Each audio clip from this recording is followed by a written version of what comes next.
Welcome to the Nerd Paradise Podcast, ladies and gents. Today we have a special guest with us. I'll do something a bit first, just for his little introduction, because he is a special guest. Ladies and gentlemen, children of all ages, inner children of all ages, we present to you the man with lyrics himself, Brent Black, aka brentalfloss. Hey, what's up, everybody?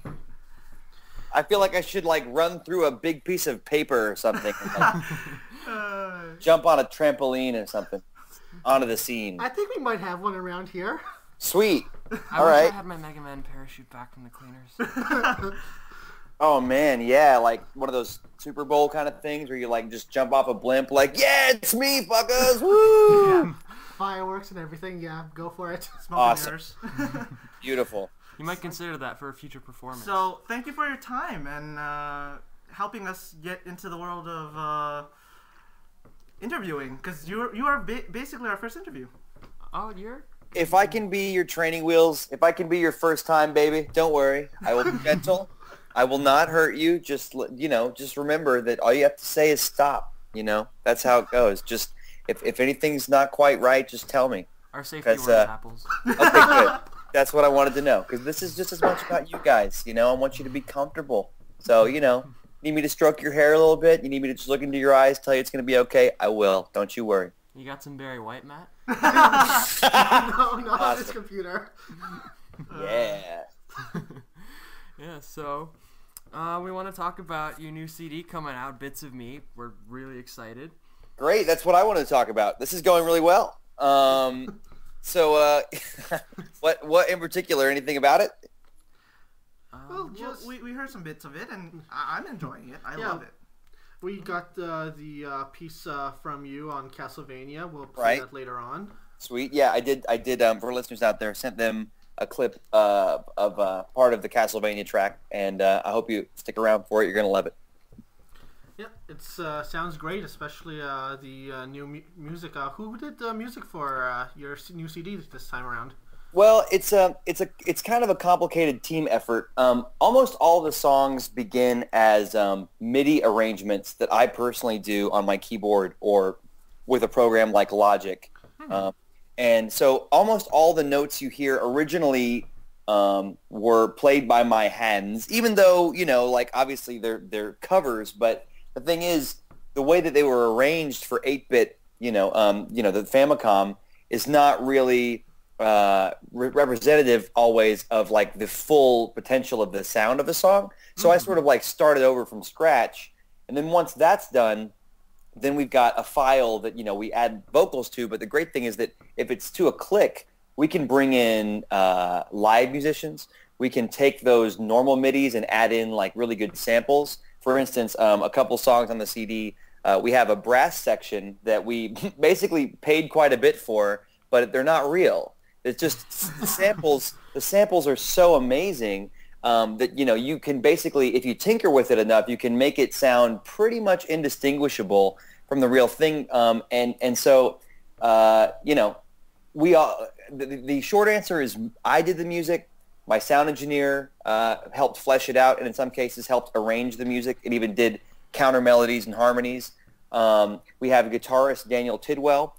We have appearances by the band Year 2000X, another band called the Konami Code, a saxophonist named Joe Newman, another guitarist from the band The One-Ups, whose name is Tim Yarbrough, and I've heard of them. Yeah, they're great. And the thing is, in a lot of cases, even though, if we use loops, for instance, we have some banjo loops, and while we don't know who played them, that's still, if you think about it, a real banjo. You know what I mean? It's not just plinky plonky ripped off of a keyboard. So the real answer is millions of people did the music. Maybe not millions, but at least a dozen did the music. I hope that answers your question. Yeah. Oh yeah, for sure. Yes, all credit in the end goes back to you. Mm-hmm. I mean, or at least all money. That's really all I'm Yeah, that's the important part. Yeah. But I hope that answered your question. Yeah, no, that did, yeah.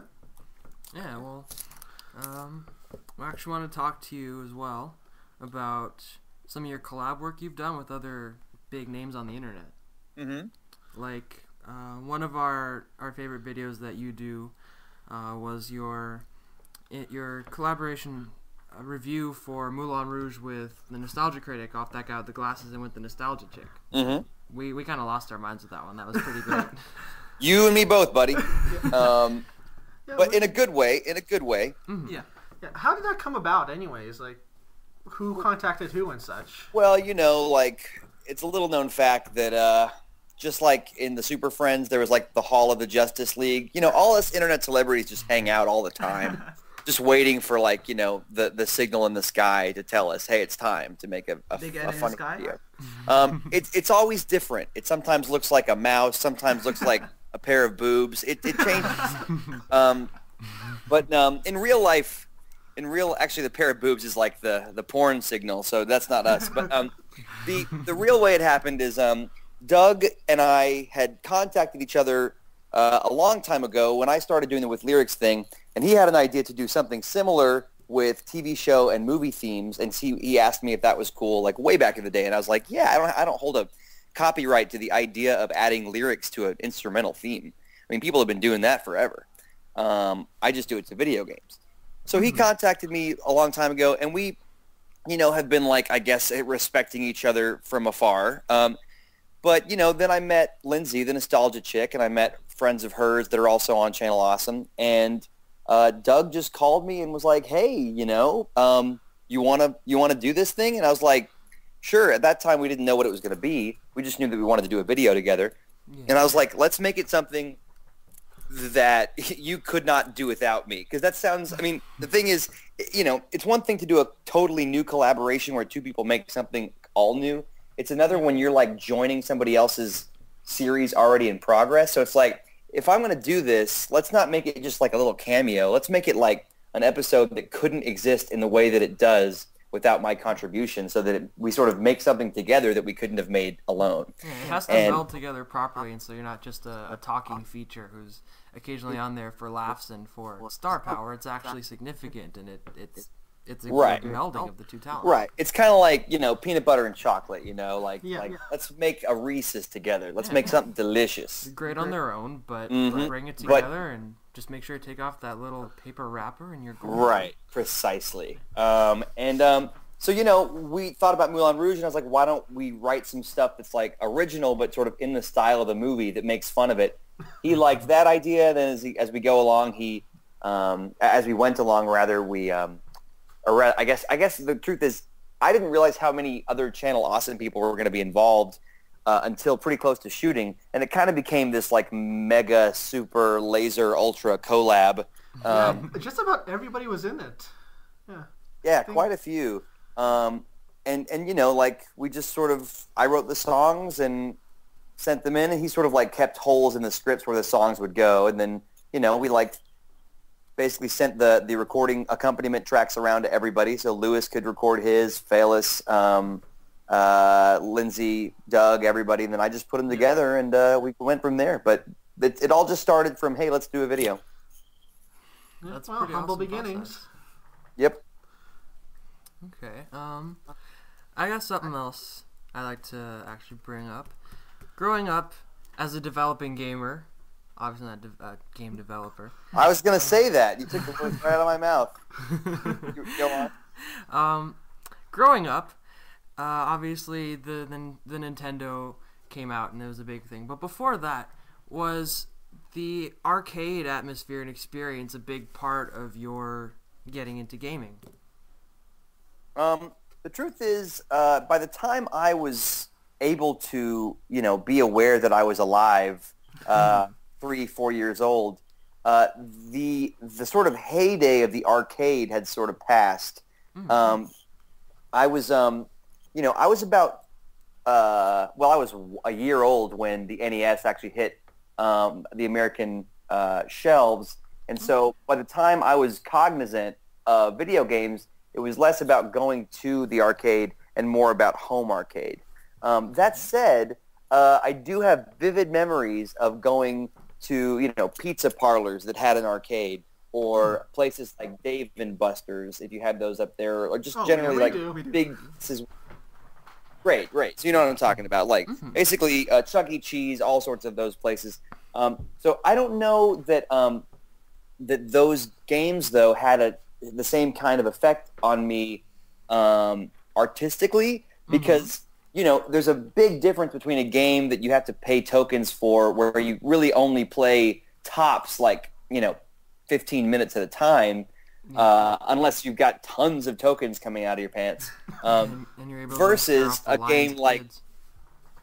Right. Then you take a game like Super Mario Brothers 3 where there are only 2 overworld themes. There's a few, like, underworld themes or whatever, but generally in Mario 3, you hear one of 2 songs when you're playing the actual levels for most of the levels. So if you beat that whole game, you listen to like 70 hours or something of that one. Maybe not 70, but you know what I mean? Like a lot of dying a lot. It's going to be about 70. Exactly. If you're 10 and you keep dying and, you know, then it takes you like 6 months to figure out the warp whistle thing. Yeah, you've heard those songs a fair number of times. They stick with you in a different way. That said, I think the most influential arcade game on me, or at least the one that I remember the most clearly, is one called Star Wars Trilogy Arcade.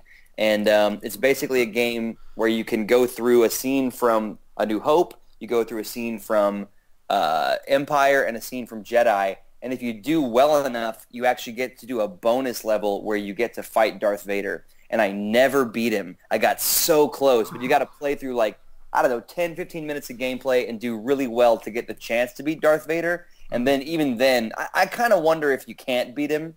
But also it could just be that I wasn't very good at that part. Because, you know, you get nervous, you know. You're like, oh, man, I finally got here again. It took me 5 tries and $18 worth of tokens, but God damn it, I'm here. He beat me. Okay, back to square one. Anyway, but, yeah, I hope that wasn't too rambling an answer. But no, we do that a lot here. Yeah. Rambling is always welcome. Yeah. Arcade games, awesome, but not the meat of my video game experience growing up. Okay, well, do you think for future generations of gamers that the experience of going to something like an arcade and playing around other people, other gamers doing the same sort of thing, like, do you think that atmosphere is important for people getting up into this? Nope, I don't. No, I don't. I think that you know, the thing is maybe the arcade is going the way of the dinosaur, but if I want to go somewhere where there's a bunch of gamers playing games, that's called a convention. Yeah. And you know, or a LAN party, or any number of, or you know, now with the home arcade being online, the sense of being able to go somewhere and play games with other people does not even require you to put on pants. Yeah, that's kind of the unfortunate part, because you see a lot of the home arcade when people play online. It creates that barrier, so people get a lot more bold and kind of lose a lot of those social filters. Well, you know, the thing is that is one thing about the internet that is interesting, but I'm not sure it's unfortunate. I mean, I'm kind of okay. Quick little sidebar that I love to talk about, even though it's only partially related. So I had this class in college that changed my life as far as how I feel about history and about any time somebody says that things were better before. I took this class because I was a drama major called costume history. It was literally just literally the history of what people have worn throughout time. It starts with fucking like. Can I curse, by the way? I'm sorry. Yeah, go ahead. Let it fly. So We are R-rated here. awesome. So it started with like cavemen just talking about why do you need clothes? What are you gonna wear? Loincloth, you know, saber-toothed tiger, all the way up through every generation of humanity to now. And the thing is, we do the same shit over and over again, and every generation has people going, don't you think that not being able to do this thing that only existed for 5 years is not good for the future? And it's like, you know, I mean, like, the arcade was awesome, but the arcade was one way to do a thing that you can now do in another way. It's kind of like all the ebooks, right? Like all the books that you can now get on a Kindle. And you got people saying, but won't you miss the smell of books? And it's like, you know, no more than I miss the smell of a long scroll of papyrus from, you know, the 500s. I mean, it's like what humans need to do doesn't really change. It's just the ease of doing it and the way that's currently popular to do it. So I mean, to me, the arcade kind of, you know, going the way of the dinosaur. Yeah, I'm gonna miss going up somewhere and playing air hockey. I'm gonna miss, you know, if arcades went away entirely, I would miss skee ball. But at some point, if people are getting what they needed from, what they like to get at an arcade, if they're getting the same thing out of home arcades and conventions, I don't see a problem with it. I just think it's a way of evolving and having the same kind of, almost like the same liquid in a different container. All right, soapbox over. All right. So going back to your CD, and we seem to have walked away from that. As you were making the videos for the ones that've been posted on YouTube, did you have any more fun with certain videos than others, or just are they all your children? Yeah. Well, the thing is, I wouldn't call them my children. I would more call them like, it's almost like a foster kid, like you take them in for a little while and then you just get rid of them, get them out there on the internet. So you're a mentor for these videos and these songs. Sure, that's a very strange metaphor, but I'll take it. The thing is, of course I have more fun with some videos than others because they're just, there's no way for the process to be uniform. And the thing is, there are times when there's a video that I think is really fun that I had absolutely no fun making because the process of making art does not always reflect the spirit of the art. Mm-hmm. Case in point, I did a video called, well, the actual official name was Robo's Theme with Lyrics. And this was in this last 12 Days of Brentmas from 2011. And it was a fake-out video where I started it out making it look like Robo's theme from Chrono Trigger. But actually, it was, making fun of the fact that song sounds a lot like Rick Astley's Never Gonna Give You Up. And so it cut to me as sort of like a weird mashup of Rick Astley and Robo. And it required a cardboard costume that I made myself, a Rick Astley style wig, some glasses that I couldn't see out of, and also some aluminum tubing that I put my arms into. And also I took some vinyl, like some butt gloves, like some cops looking in your cavity gloves, and then I put them on my hands and wrapped them up with duct tape to look like I had metallic hands. But the thing is, this fucking sucked to be in. It so sucked. I couldn't really move. Uncomfortable. Oh, I mean, things don't get... I mean, I would rather have been in like a corset and fucking heels than this shit. This was awful. It sliced up my hands. I didn't even think about the fact that aluminum tubing has sharp edges. Stupid me. I couldn't really move very well. It was hot in the room. Anything you could really complain about was going on. And yet I was trying to kind of seem like, oh, I'm having fun. This is a funny video. But, I was sort of on a time deadline. Nobody was around to help. So, I couldn't get out of the costume once I was in it. I literally had to, use things in my room as tools to get the aluminum tubing off of my arms. It was pretty pathetic. It was pretty pathetic. So miserable. That's worse than... Well, the thing is, had there been a fire, I would have had to run out into the street and not been able to take off this ridiculous costume. And then people would say there was a robot on fire, and that creates a whole different can of worms. Pretty much. I couldn't, that might have helped my publicity a little bit, but I'm not sure it would have been good in the long run. But yeah, so meltdown. Right. So, in some videos that are some of my favorites, that doesn't mean it was fun to do them. I will say that Kirby with Lyrics was pretty fun to make because I had a puppet and I was playing with green screen. I got to take an entire crowd of people at a convention and kind of get them to pretend they're running from a giant Kirby. That was fun. But it's always work, and that's not to complain, but just to say that I do take it seriously, even though it seems like just dumb dick and fart jokes. And sometimes the ones that I enjoy the most when I go back and watch them are not the ones I had the most fun doing. Sometimes. Okay. Well, sometimes I guess in a way that's a little more rewarding is if it puts you through all this crap, but then the end result you can look back fondly on it because it's really, really the result is awesome. Right. And that's just how art is, especially when you're doing different parts of it. Like if you're the writer and the cinematographer and the editor, but also the actor and the singer. And nobody's making me do this, so I'm not complaining about all that. I'm just saying when you take on all those roles, you end up having to look at it from a lot of different angles, and sometimes the actor is not the most fun position to be in, but it's the only one people see. So anyway, something interesting. Yeah. Not to mention if you're having problems with it and you feel the need to bitch to somebody, there's no one else who is in charge of this that you can commiserate with or blame it on. Pretty much. That's why my girlfriend is so amazing, because she gets a full dose at the end of each day of like, here's what I did today, here's the cool new song I wrote, or here's a new part of a lyric, and she'll patiently listen, and then I'll be like, oh man, but at this one point, I didn't realize I shouldn't, put my entire head in a balloon and nobody can help me. So, I mean, it is a little difficult sometimes, but she's great. She's very supportive. That's awesome. That's really cool that she's totally with you on this. And speaking of supportive people, I've watched some of your old videos, and I noticed a lot of your family was in it, and some of your friends also. And the one video of your dad doing the whole Donald Duck impression with movies.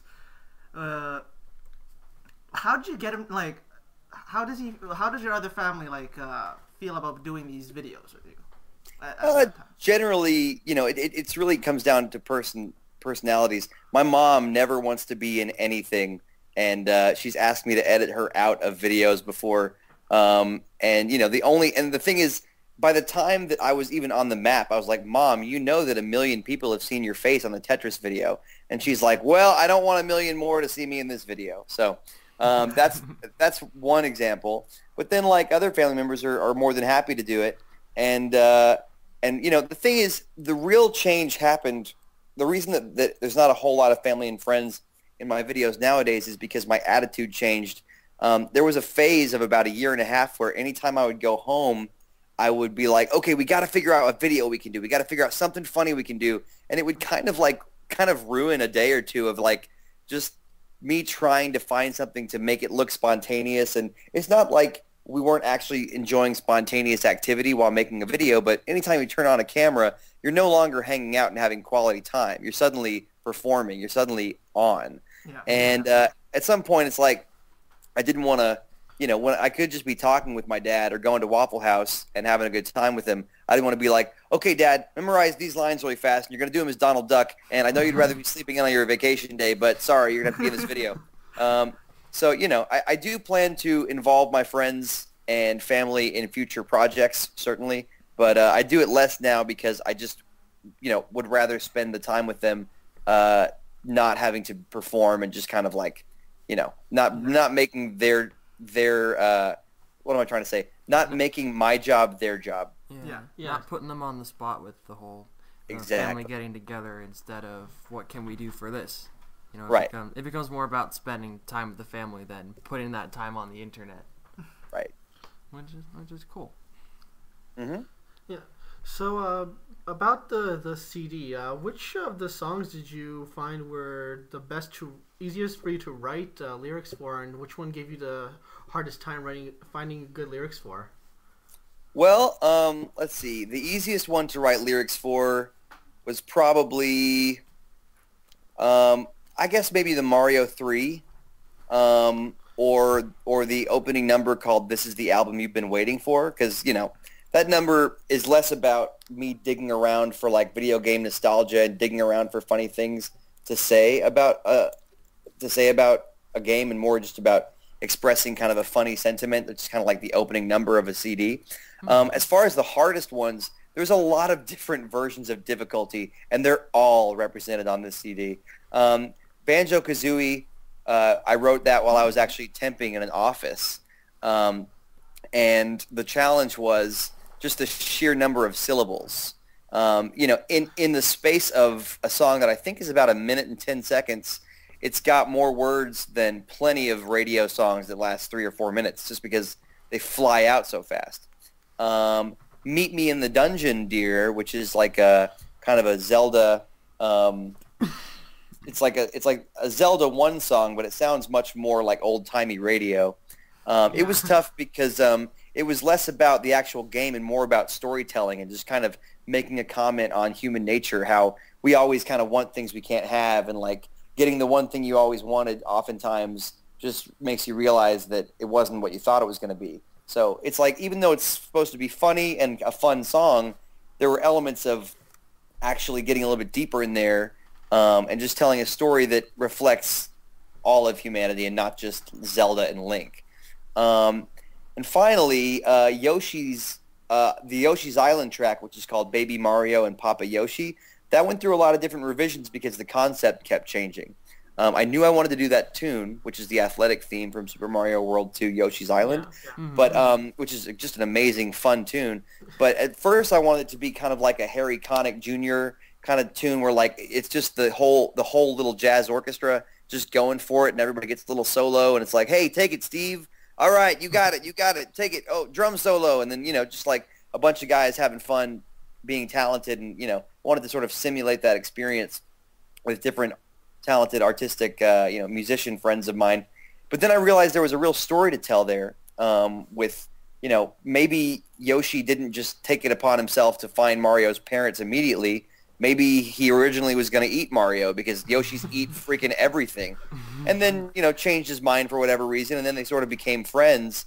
Like, to me, that's a much more interesting story to tell. So now it lives on as this kind of balance between an interesting story and it's almost kind of like a Disney cartoon the way that it plays out, because you hear from a different colored Yoshi with a very different voice, who like is communicating with green Yoshi. Anyway, it was hard because I really applied the stuff I knew from musical theater to try to make it a song where even though you don't see it visually, you can see it in your head because the lyrics are showing you how the characters are changing and how the story's unfolding. So even though when people listen to it, it might not seem like it really was that hard to write. There were probably 3 or 4 different versions, and we actually recorded 3 different versions of the lyric in the studio while we were, figuring it out and adding more, solos and other music onto it. Any chance of releasing those previous versions?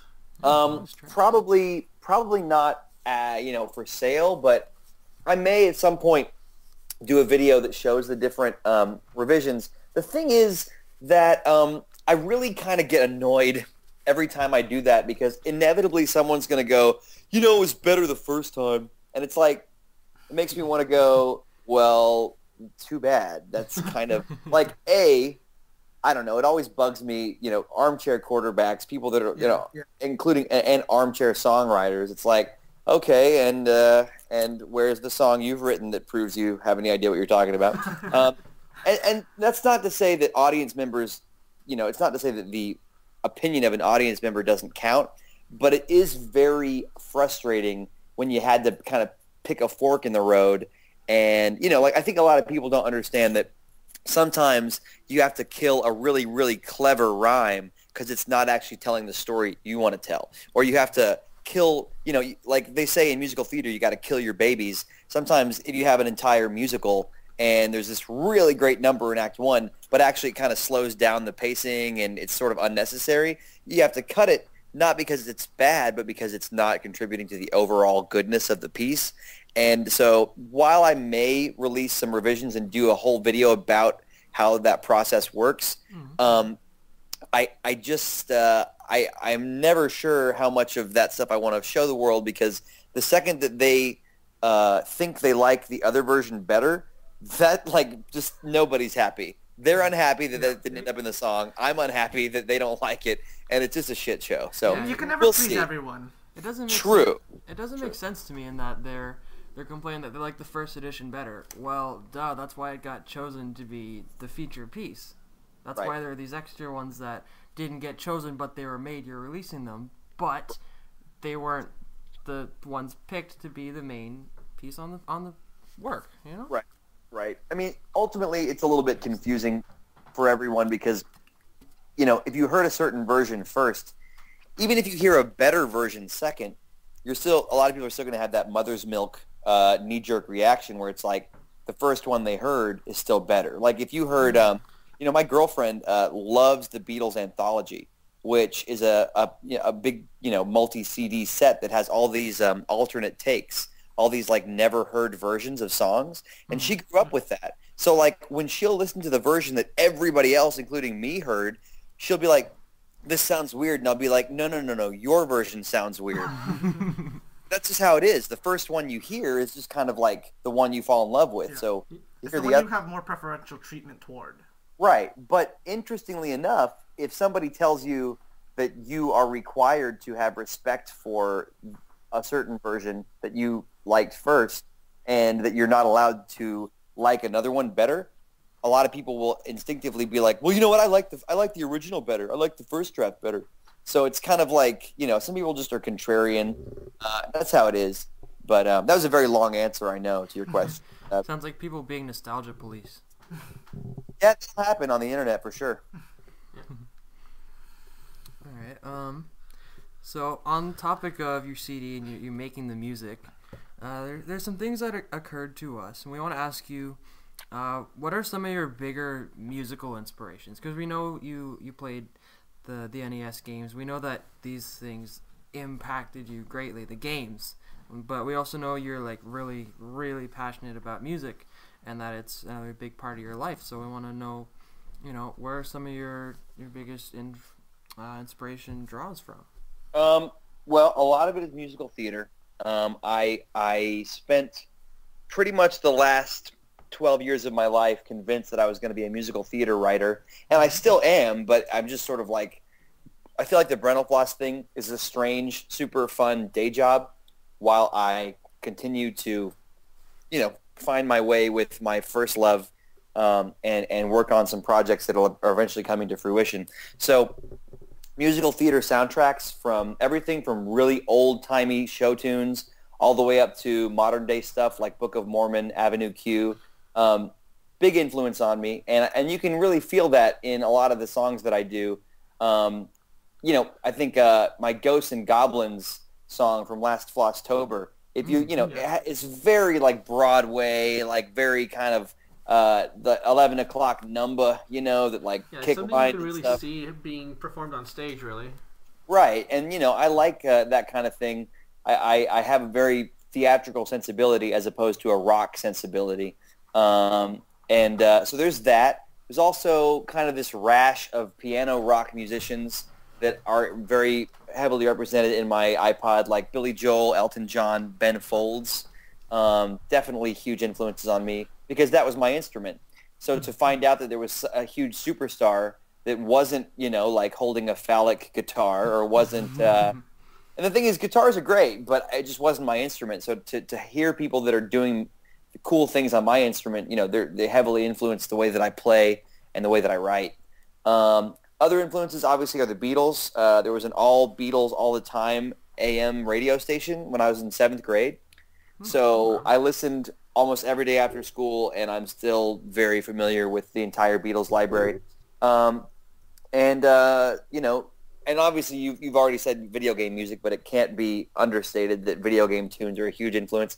But on top of that, Dr. Demento, which was like a, collection of comedy and novelty songs such as Weird Al Yankovic, Spike Jones, songs like They're Coming to Take Me Away, haha, or songs like Poisoning Pigeons. Yeah, it's very old, like Poisoning Pigeons in the Park.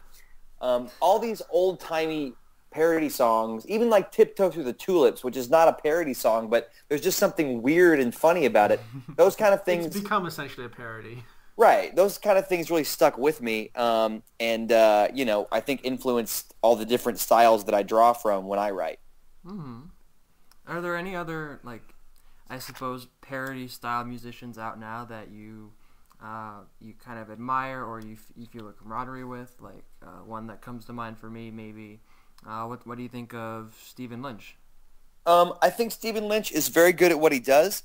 I think he kind of had kind of a Dane Cook kind of career, where he was getting bigger and then got very, very big, and then kind of fell off a little bit, and then he starred in a Broadway show. He actually, I don't know if you know this, he played the Adam Sandler character in the Wedding Singer musical on Broadway. I heard he did really well on that.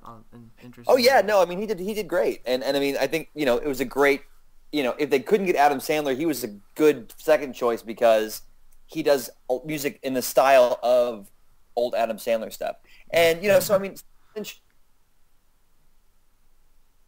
Hello, Brent. Uh-oh. Did we lose you?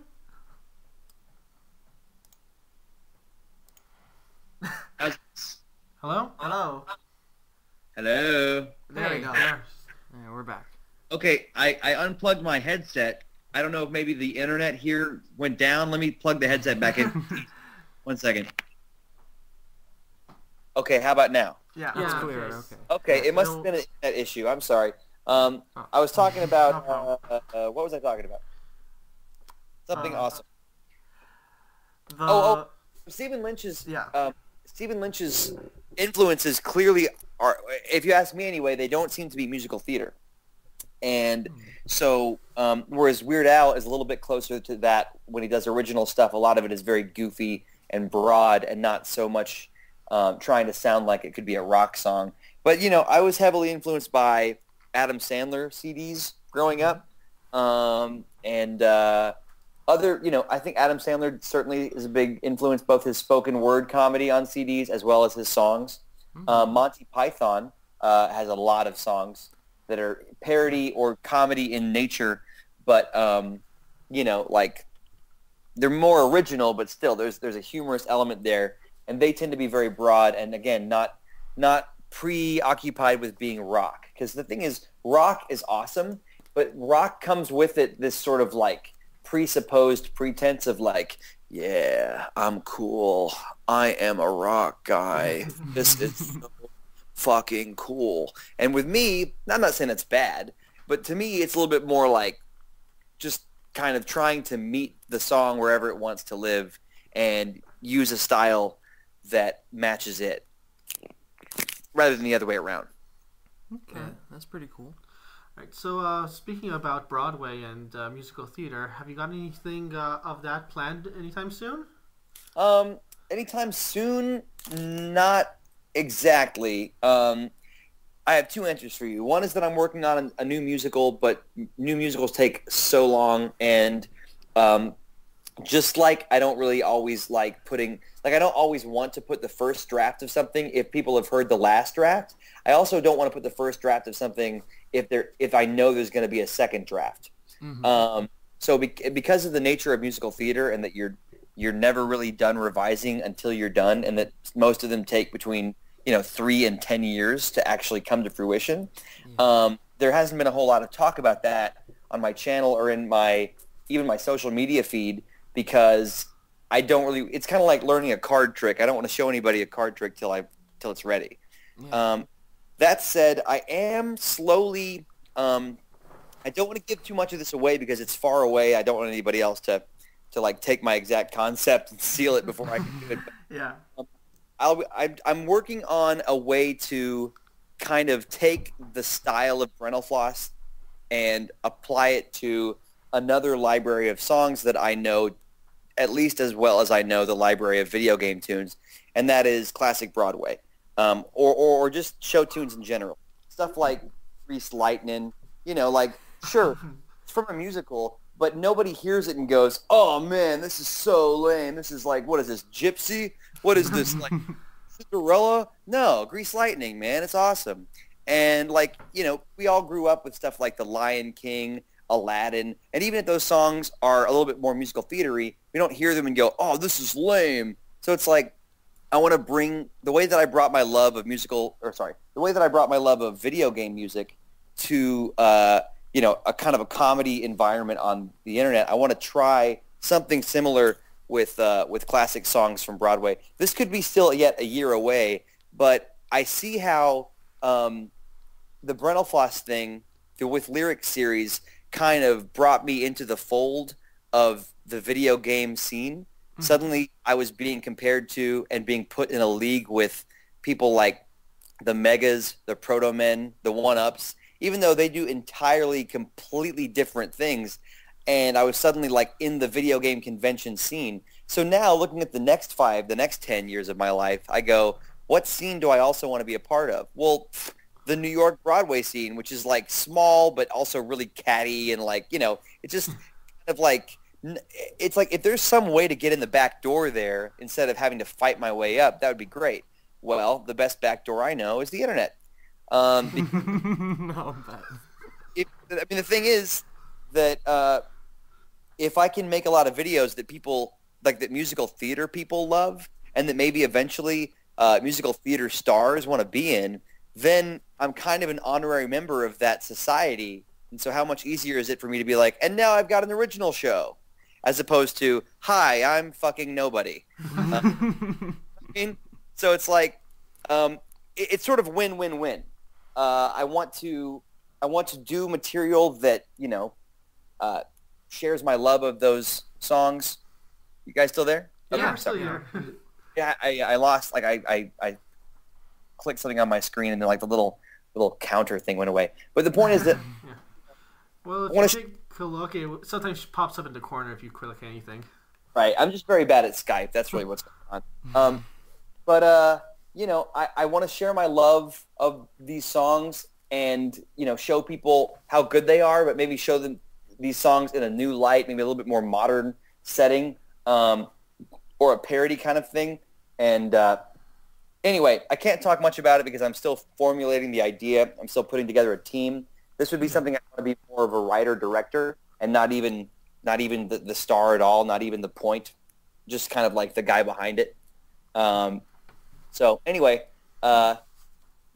basically I'm working on a show slowly, and slightly less slowly I'm working on a new internet video concept that would hopefully one day sit right alongside the With Lyrics series, not overtake the With Lyrics series, but just kind of be a different flavor. Kind of like, you like Snapple, well, now you're going to love Snapple chewing gum. That... That's actually a good idea. Thanks. Yeah, and it sounds like a really cool idea, and honestly, I think like the With Lyrics series has a huge following because there's a lot of people that love the video games and the music from them. But there are a lot of people out there that are passionate about musical theater and stuff like that. So I think when you get these out, you'll have no problem having a following of people that see this and think, why didn't someone else do this already? Mm-hmm. Yeah. I also wanted to talk about, you talked about going to these video game conventions, and given your background, your love of musical theater and all that, did it come naturally to you when you'd be going to a convention, you'd be performing live on stage for like hundreds of thousands of people at a time? You're asking if it came naturally, and the answer is eventually yes, it did. But the process of getting over my personal limitations and my perceived limitations is still ongoing. The very first convention I ever did as brentalfloss was right after 2 years of grad school, where if I ever tried to perform one of the songs that I'd written in this songwriting master's program, the panel of basically my professors would always be like, listen, just get an actor to do it, okay? Don't try to perform it for us. Thanks. So that kind of beat me down. And that was after 4 years of being an acting major where I never got roles, and I didn't really give a shit because I was constantly writing shows and directing them outside of my acting program. So, like, I didn't get a single lead role or even really, like, a principal role in a main stage college show in 4 years. And that was I did get one principal role, that's true. But, like, the point is that, I was not participating much in the acting side. So 4 years of undergrad had already gotten me thinking, I'm not much of a performer. I'm a behind-the-scenes guy. So when Screw Attack, who was the original convention that wanted me to perform, when they were like, hey, you want to do, kind of a show where you do sort of a sing-along concert, I was like, sure. But then when I got there, I swear to God, this is like the top 5 most nervous moments of my life. And I don't know, I do know why I was so nervous, but it's funny now that I've done it like probably 100 different appearances as brentalfloss in the last 4 years. But, at the time, it was the most, like, I understood for the first time what it was like to have stage fright. Because it's like, I'm not naturally a stage fright kind of guy. And if people feel the way that I did then, every time they have to speak publicly, then I understand why they would never want to do it. I was sweaty, I was dry mouthed, and they started chanting, brentalfloss, brentalfloss. And, like, that should have made me go, yeah, fuck, I'm the man. And instead it was like, oh, Jesus, I have to. Pressure. I was the Cowardly Lion going in front of the Wizard of Oz, like, it was very scary. And I went out there, and, not to pat myself on the back, but I honestly was surprised at how natural it was to go out there, and it's almost like I rediscovered the performer in myself. Because throughout junior high and high school, I was a performer. Even at like towards the end of high school, my school district was already asking me to host talent shows and host even like fundraiser galas for like things like a senior citizen center. Me and my friend Matt, who's been in a few of my videos, we would just go and we would like wing it. We would like just introduce the next act and make a little joke and stall when the judges needed time. And we were just naturals. But, 4 years of college and 2 years of grad school, those particular experiences kind of boiled out of me any notion that I was a serious, performer. So it's almost like in front of people in real time, I was rediscovering that side of myself, and it was just kind of like flipping on a switch. So when you ask if my musical theater, background and things like that contributed or if it made it natural for me, it made it surprisingly natural for me, considering the fact that I was so scared shitless the first time I had to do it. Yeah. Since, not every show is perfect, and, there's always an element of experimentation because I like to do something new at every show, and that has varying results. But, yeah, I think that, just the combination of the stage being my friend and not my enemy, and an audience being actually, sometimes more of my friend than an individual, that's just my perception, and I feel like it's led to a lot of fun times and led to a lot of fun shows. And I'm very thankful that I kind of switch into that mode automatically when I go in front of an audience. So thanks for the question. Yeah, that's cool. Now, speaking of conventions, are there any plans of you maybe trying to come up to Canada for a convention or two sometime? Well, the thing is, I've done 2 years in a row at Fan Expo, which is like my Canada home. I actually was slated to do a Vancouver convention, and then that convention fell apart. So I would love to do Vancouver. I will probably do Toronto again in September or whenever Fan Expo is this year. Usually end of August. Yeah. Other than that, it comes down to money because, I'm always kind of skittish to go to a country where I don't live and find out that people either do or don't know who I am. The few times I've done a show where people don't really have any clue who I am, frankly, it just doesn't go well because my concept, as much as gamers think that it's like universally funny, it's not. It's niche, Like Scrooge McDuck going to the moon. If you don't know who Scrooge McDuck is, that song is catchy at best. If you don't know why the Final Fantasy jokes are funny in my Final Fantasy songs, then it's going to be tough to like sit through an entire show of that stuff. So, it's like I've been told I should try Edmonton, Calgary. Somebody wants me to go to Quebec, go to Montreal. And I'm interested in all those things, but it's kind of like I can't just pack my bags and head there myself. It's like if a particular city or people in a particular city wanted to get together, like some funds or start a show where like they actually you could pre-order tickets and then like pay for my plane ticket with the ticket money. You know what I mean? Like with the attendance, something clever like that. I'm always up to go to what am I trying to say? I'm always up for traveling to a new place where I've never been. It's always exciting. But it's like, besides Toronto and possibly Vancouver, if anyone can get their act together up there, I just don't have plans because I don't really know enough to know whether the shows would go well. Okay. But like you say, if some town wants me to perform there, the power is yours, like make it happen. Because I can rarely book shows out of town because actual music venues don't know who I am. And once the music venue doesn't know who you are, they're going to be like, well, we'll give you a Wednesday at 4 p.m. And you're like, fuck you. Anyway. It's not even happy hour. Exactly. It's sad hour is what that is. Okay. Well, we'd certainly be cool with the idea of you coming up to Toronto again. That's where we're from. We're based in, and obviously we want the rest of Canada to get the love too. But you want to come here first? That's again, great. We're Torontonians. We're kind of assholes like that. Perceived, sure. What's funny is like by being the perceived assholes of Canada, you approach the least like on the spectrum, on the assholeometer, you like approach the least assholey of the Americans. You know what I'm saying? Like, and I'm not really dogging my country. I'm just saying you guys have a different kind of politeness that you might not. I mean, of course, there's dumb Canadian chuckleheads who like are gonna like go and start fights and be assholes. But in regular sober society, in the light of day, it's just kind of like a niceness and a confusion with why somebody would want to be an asshole, and lots of the word sorry. I find. Well, we have an explanation for that. And it actually doesn't have to do with the old board game.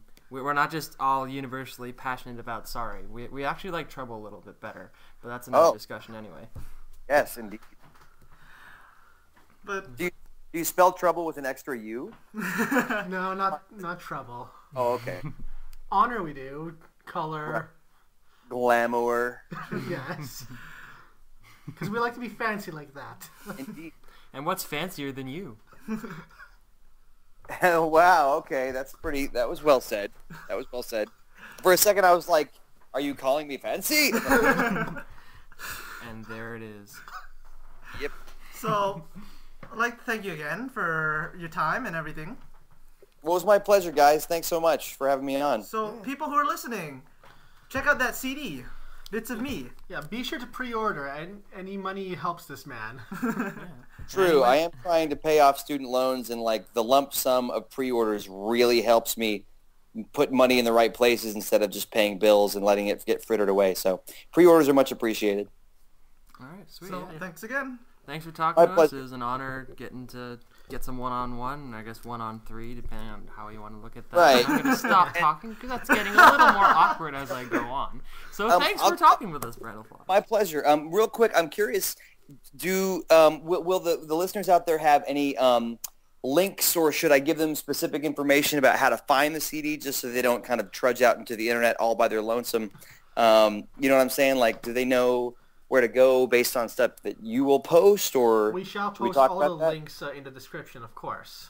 Okay, cool. Yeah. In general, I would just say brentalfloss.com has all the necessary information, and the homepage right now has an unmistakable link to pre-order the CD if they're interested.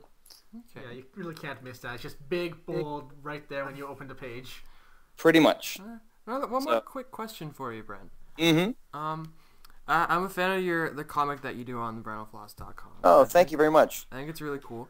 So I was actually curious if you'd had any talks with somebody or ever thought about maybe doing up a video with someone who does like Flash cartoons online.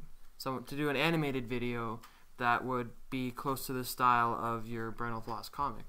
Well, we are actually thinking about a couple different ways to do that. Everything from full animation to just what's called a motion comic, which is not a word that I knew very recently, so maybe everybody else knows it besides me. But the thing is, I don't really want to go outside of our artist just yet, because doing something in the style, like when you're Matt Groening and you're starting The Simpsons, like they make tons and tons of charts of like how the characters move, what they look like from different angles, and I'd be, in the kind of thrown together world of the internet, I'm not ready to hand an animator the work of my artist who's worked really hard to give these characters a certain visual style. However, I do want to expand the brand, mix it with video, mix it with music, and try a lot of new things. We're just trying to kind of stay afloat through the first 100 canonical episodes, as well as Flossed in Time 2, which will be our second sort of mini-series. And at that point, we'll probably start to get more serious about new directions for the comic. But again, we're still not even a year old and just kind of exploring the brand and having fun doing it. Any plans for a printed version? Yeah, we sometime around once we hit 100, we want to curate and prepare some kind of compendium. I don't know if it's going to be annotated. I don't know if it's going to just be straightforward like every comic, one comic per page. But we want to make it something special, and also something you could get online as well as in at conventions and stuff. Yeah. So a fun little coffee table book. And it'll be another thing for fans to get you to sign. Absolutely. I'll sign pretty much anything except the guy's butt. Or really anything between Anything in a guy's general pants area I won't sign, but pretty much anything else I will. Mind you, if you can fit a signature on there, that's pretty impressive. Kind of comes down to how fine the tip of my pen is, but anyway. But yeah, check him out again. brentalfloss, aka Brent Black. brentalfloss.com is the site. Bits of Me is the new CD coming out. Get your Indeed. pre-orders available till April 29th, I believe. 26th. 26th. And all that means is that if you don't order by the end of the day, April 26th, you won't be able to get an autographed copy without seeing me in person. But we will be opening it back up for normal ordering a week or two later in May. But you know, if I've seen a couple tweets like, I don't get paid till after the end of the pre-order period. It's like, I don't know, maybe I'm like out of touch like Mitt Romney, but it's like, if you really want it, you can find $15. You can find $15 somewhere in the world if you really want it. And maybe, I don't know, maybe I'm not taking stock of how bad the economy is, but, borrow it or, I don't think it's that bad. I'm just saying, it's not, I'm not asking you to buy like tickets to Justin Bieber here. It's $15. So if you want it, awesome. I'm flattered. Get it with an autograph. Yeah, that's my spiel. All right, well, thanks. Thank you, and My pleasure. And we'll play you off with the Castlevania theme. Sounds great. Yeah, enjoy that clip, guys, and thanks for having me on again. Thank you. Thanks for talking with us, Brent. All right, have a great one. You too. Yeah!